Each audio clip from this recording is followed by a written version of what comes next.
A letter to God summary in Hindi. आज हम लोग a letter to God chapter जो कि G.L. फ्यूंटिस महोदय ने लिखा है उसकी समरी हम लोग हिंदी में देखेंगे। घर जो पूरी घाटी में अकेला था, एक नीची पहाड़ी की चोटी पर स्थित था।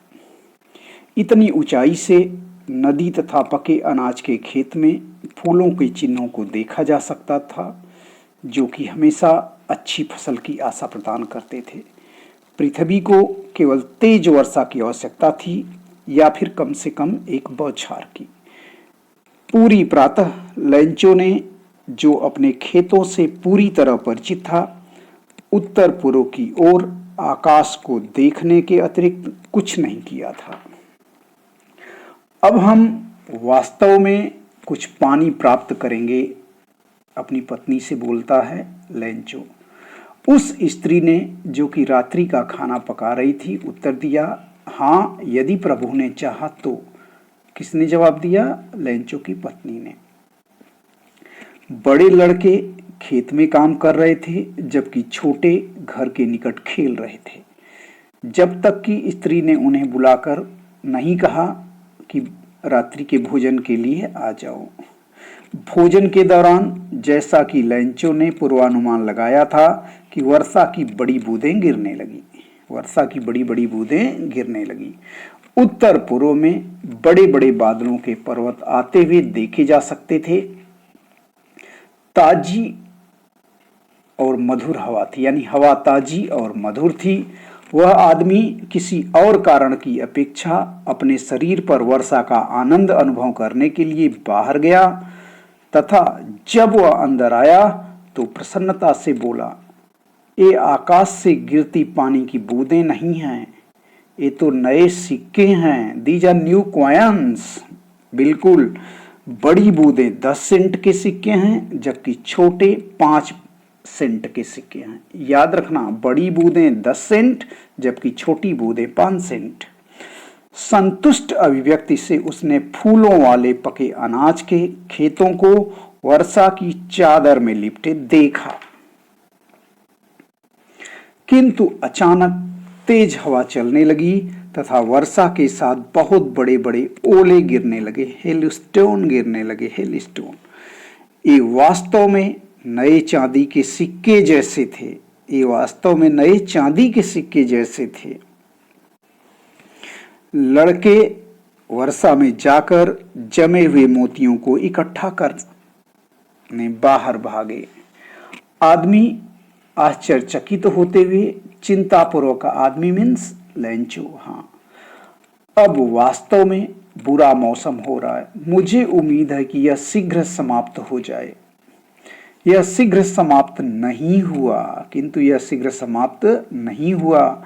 1 घंटे तक घर पर, वाटिका में, पहाड़ी की ओर, अनाज के खेत में, पूरी घाटी में ओलावृष्टि होती रही। कहाँ कहाँ होती रही? 1 घंटे तक होती रही। कहाँ कहाँ? घर पर, वाटिका में, पहाड़ी की ओर, अनाज के खेत में, अर्थात पूरी घाटी में ओलावृष्टि होती रही। खेत ऐसा सफेद था मानो नमक से ढका हो। Field was as white as if covered with salt. पेड़ों पर एक भी पत्ता नहीं बचा। अनाज पूरी तरह नष्ट हो गया था। पौधों से पुष्प गायब हो गए थे। लैंचो की आत्मा उदासी से भर गई थी। Lencho soul was filled with sadness. जब तूफान गुजर गया, वह खेत के बीचों बीच खड़ा था और अपने पुत्रों से कहा, टिड्डी दल का उपद्रव भी इससे अधिक छोड़ जाता। ओला ने तो कुछ भी नहीं छोड़ा, यानी ओलावृष्टि ने सब कुछ बर्बाद कर दिया। इस वर्ष हमारे पास कोई अनाज नहीं होगा। वह रात बहुत दुखद थी। That night was a sorrowful one. हमारी सारी मेहनत व्यर्थ हो गई। कोई भी हमारी सहायता नहीं कर सकता। इस वर्ष हम सभी भूखे रहेंगे, अर्थात इस वर्ष हमको भूखा रहना पड़ेगा।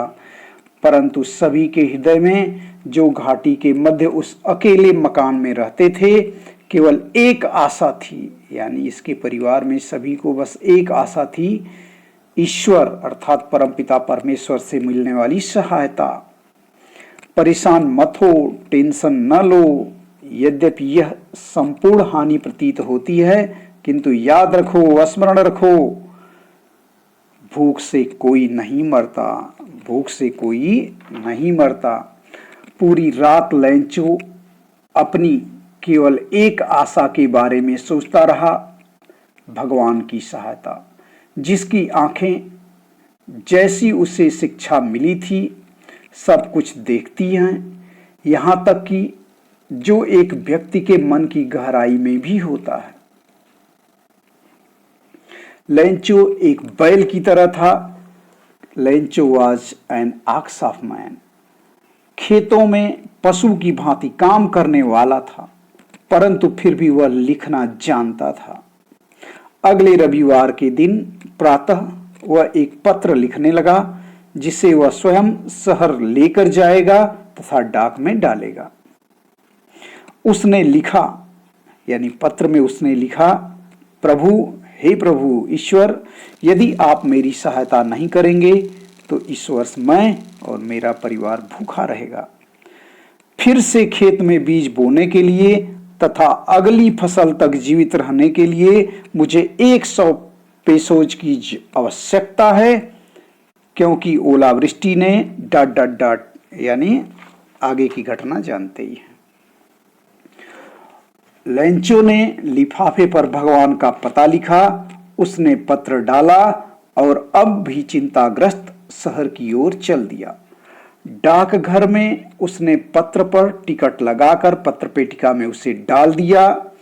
कर्मचारियों में से एक, जो कि पोस्टमैन था तथा डाकघर में सहायता करता था, दिल खोलकर हंसता हुआ अपने अधिकारी के पास गया तथा ईश्वर को भेजा गया पत्र दिखाया। पोस्टमैन का कार्य करने के दौरान पूरे जीवन में उसने कभी वह पता नहीं देखा था। पोस्टमास्टर, जो कि एक मोटा व सद्भाव वाला व्यक्ति था, भी जोर से हंसा, किंतु शीघ्र ही वह गंभीर हो गया एवं पत्र को मेज पर पटककर उसने कहा, कितना विश्वास! मैं भी चाहता हूं मुझ में भी इस पत्र लिखने वाले व्यक्ति जितना विश्वास हो, ईश्वर के साथ पत्र व्यवहार प्रारंभ करने का, यानी ईश्वर पे इतना बड़ा विश्वास, इसलिए कि कहीं लेखक का भगवान से विश्वास न टूटे। पोस्टमास्टर को एक विचार उसके दिमाग में आया, पत्र का उत्तर दो। परंतु जब उसने पत्र खोला, यह स्पष्ट था कि उत्तर देने के लिए उसे सद्भावना, स्याही एवं कागज से अधिक और भी चीज की आवश्यकता थी। सद्भावना, स्याही और कागज के अतिरिक्त किसी और चीज की भी आवश्यकता थी, परंतु वह अपने निर्णय पर अडिग रहा। उसने अपने कर्मचारियों से धन मांगा, उसने स्वयं अपने वेतन का एक भाग दिया और उसके कई मित्रों ने भी दान के कार्य में कुछ धन देने की कृपा की थी। इकट्ठे एक साथ 100 पैसों एकत्रित करना उसके लिए असंभव था, यानी 100 पैसों की व्यवस्था करना, 100 पैसों की व्यवस्था करना असंभव था, क्योंकि वह काफी ज्यादा होता था। इसलिए वह उस किसान के पास आधे से कुछ अधिक धन ही भेजने में समर्थ था। उसने इस धन को एक लिफाफे में डाला जिस पर लैंचो का पता था, और साथ में पत्र डाला जिस पर केवल एक शब्द के हस्ताक्षर थे, प्रेषक के रूप में गॉड, भगवान, परमपिता परमेश्वर। अगले रविवार को लैंचो पहले से कुछ जल्दी यह पूछने के लिए आया कि क्या उसके लिए कोई पत्र आया था। पोस्टमैन ने स्वयं उसे पत्र दिया, जबकि पोस्टमास्टर ऐसे व्यक्ति की संतुष्टि का अनुभव करते हुए जिसने एक अच्छा कार्य किया हो, अपने ऑफिस के दरवाजे से देखता रहा। लैंचो ने धन को देखकर थोड़ा सा भी आश्चर्य प्रदर्शित नहीं किया, इतना अधिक उसका विश्वास था ईश्वर पे। इस कारण वह क्रोधित हुआ जब उसने पेसोज को गिना। भगवान गलती नहीं कर सकता, गॉड से कैसे गलती हो सकती है, तथा न ही वह जो कि लैंचो ने मांगा था उसे देने से इनकार कर सकता था। यानी न तो भगवान इनकार कर सकता था, न तो गलती कर सकता था। परंतु लैंचो खिड़की पर कागज और स्याही मांगने के लिए गया। फिर से सार्वजनिक लिखने के मेज पर भौहों को सिकोड़कर अपने विचारों को व्यक्त करने के लिए प्रयत्न से चढ़ाकर वह लिखने लगा। यानी वह फिर से लिखने लगा चिट्ठी। और चिट्ठी में क्या लिखता है? पत्र समाप्त कर वह खिड़की पर टिकट खरीदने गया। टिकट को चाट कर उसे लिफाफे पर मुक्का मारकर चिपका दिया। जिस क्षण पत्र पेटिका में गिरा, पोस्टमास्टर उसे खोलने के लिए गया। अब पोस्टमास्टर खोल, भगवान जितना धन मैंने मांगा था उसमें से केवल 70 पैसे ही मेरे पास तक पहुंचे हैं। शेष भी मुझे भेज दो, क्योंकि इसकी मुझे सख्त जरूरत है, बहुत जरूरत है। परंतु यह धन मुझे ऐसा करना ना, पोस्ट ऑफिस से मत भेजना, क्योंकि जो पोस्ट ऑफिस के कर्मचारी हैं ना, ये बंच ऑफ क्रूक्स हैं, बेईमानों के झुंड हैं, बेईमानों के समूह हैं। इस तरह से लास्ट में लिख देता है प्रिंसक लैंचो, और इसकी समरी समाप्त हो जाती है। निश्चित तौर पे बच्चों, आपको कुछ न कुछ तो फायदा इससे अवश्य ही मिलेगा, और मुझे पूरी उम्मीद है कि आपको इससे इस पे बहुत अच्छा करेंगे आप लोग। Thank you, best of luck. इसे जरूर देखिएगा, आपके एग्जाम के लिए जरूर फायदेमंद होगा। संजय सर की ओर से बेस्ट ऑफ लक आप लोगों को, और एग्जाम की तैयारी करते रहिए अच्छे से।